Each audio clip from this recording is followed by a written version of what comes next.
Yeah, so Tude, I just want to ask you a quick question on Keke Palmer. Now, have you ever watched Akilla the Bee? Yes, I did.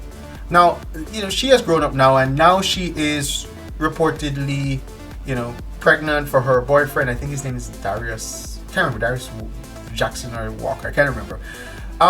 She went on Saturday Night Live, and she showed that she is pregnant and all of that stuff. Now there is this big debate going on that should we be celebrating single women being pregnant and all of this stuff and that. For me, I'm originally from Jamaica, and we have a very high rate of people not being married and having children.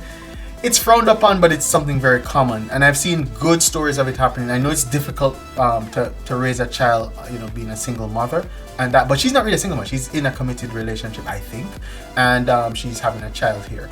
Now, my question to you: what's your impression on that?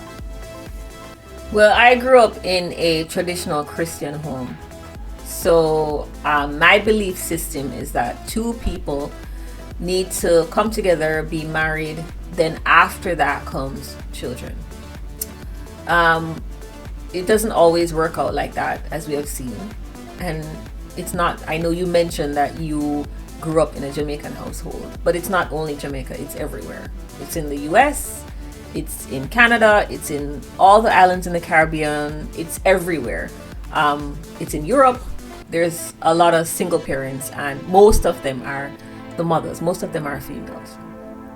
Personally, I think if you choose to bring a child into the world, that child deserves to have both parents active and present in their lives. I think it gives them the best chance, at life, because one parent is not able to play the role of two. Now, Keke Palmer might be able to physically afford her child, which I do believe she is. Yeah, she's worth about $7.5 million. Right. So, physical things. But a child, whether it is a girl child or a boy child, a child needs both parents. They need both influences in their life.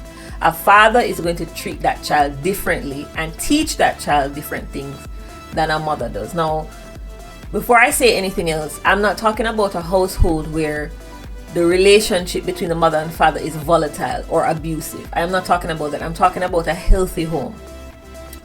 Parents will, fight. Husband and wife will have their arguments and whatever, but I'm talking about a healthy home where they're able to work through conflicts, right? Conflict resolution. And they're able to teach these things to the children, because children, they watch and they see what you do and they learn from you. Even if you are not speaking, they watch your actions and they learn. So I do believe that for a child to have the best chance or opportunity, it is better for them to grow up in a household that has both parents present. As to whether or not that is going to happen in her situation, I don't know.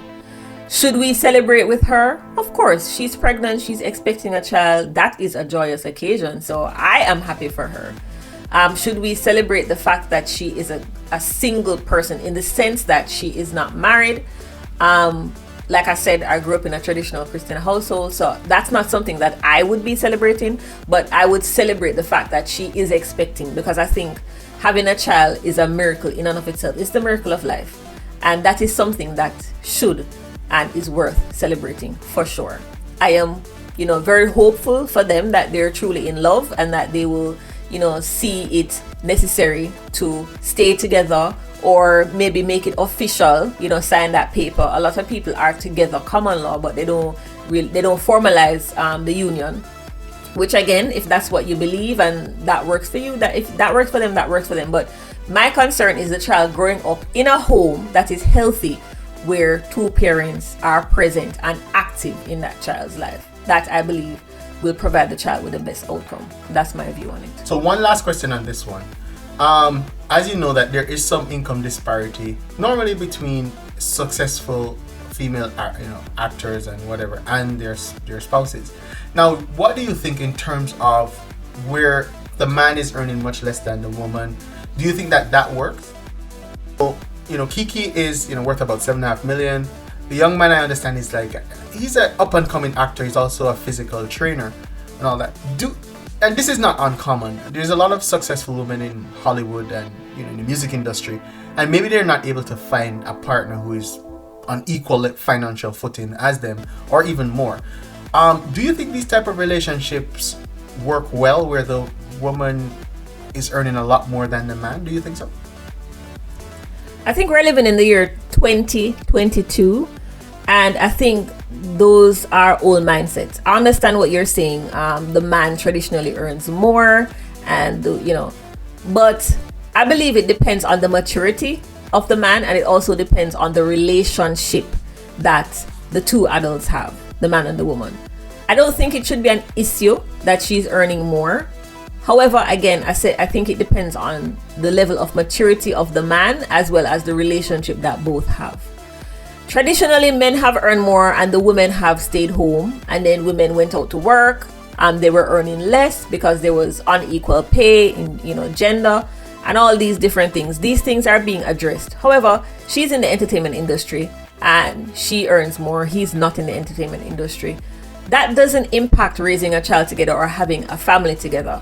Again, it comes back down to the individuals, how mature they are, and the relationship that exists between them. Because this is not something new. He already knows that she earns more than him. She already knows that he earns less than her. So again, the dynamic and what will transpire in the home or between them is really up to both of them. I think it is a perfectly livable situation.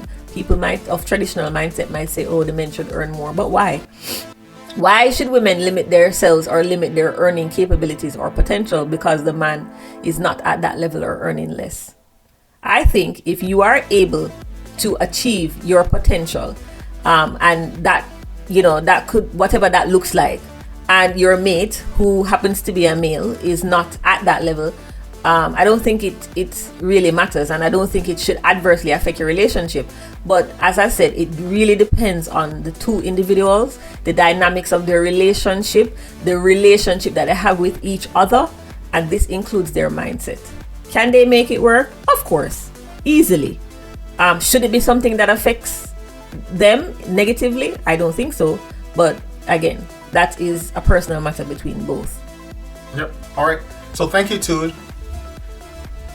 My pleasure. It was a pleasure being here. Thank you for inviting me to the show. Very, very interesting discussion.